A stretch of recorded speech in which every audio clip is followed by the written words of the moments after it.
રાજ્યના વાતાવરણમાં મોટા પલટાની આગાહી છે.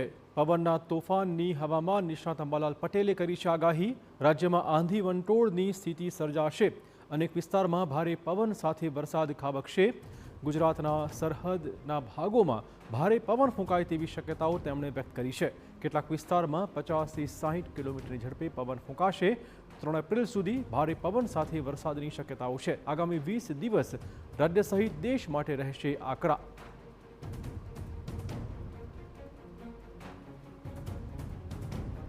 આંધી વંટોળના અને સખ્ત પવન હવે આગામી થોડા દિવસમાં જણાશે.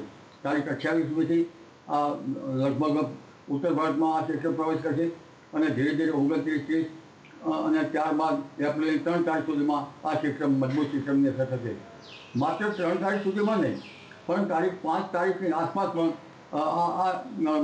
એક પશ્ચિમ વિક્ષોભ લગભગ એપ્રિલમાં આવી રહ્યો છે અને એપ્રિલના આ પશ્ચિમ વિક્ષોભની પવનની ગતિ વધારે છે.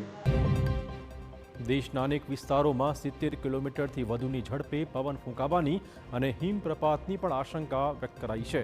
ગુજરાતમાં સૌરાષ્ટ્રના દરિયાકાંઠે ભારે પવન ફૂંકાવાની આગાહી કરવામાં આવી છે. ઉત્તર ગુજરાત અને મધ્ય ગુજરાતના અનેક ભાગોમાં કમોસમી વરસાદ ખાબકવાના સંકેત છે. હવે લગભગ ઉત્તર ગુજરાતના ભાગોમાં તેમજ પાટણ, બનાસકાંઠા, સાબરકાંઠા, અરવલ્લી, પંચમહાલ આ ભાગોમાં પણ કમોસમી વરસાદ થવાની શક્યતા રહેશે. જેની અસર છેક મધ્ય ગુજરાતના ભાગોમાં પણ થવાની શક્યતા રહેશે. ઉત્તર પશ્ચિમના ભાગો દેશના અને લગભગ કેટલાક વડોદરાના ભાગો અને અમદાવાદ, ગાંધીનગરના ભાગો સુધી પણ તેની અસર થવાની શક્યતા રહેશે.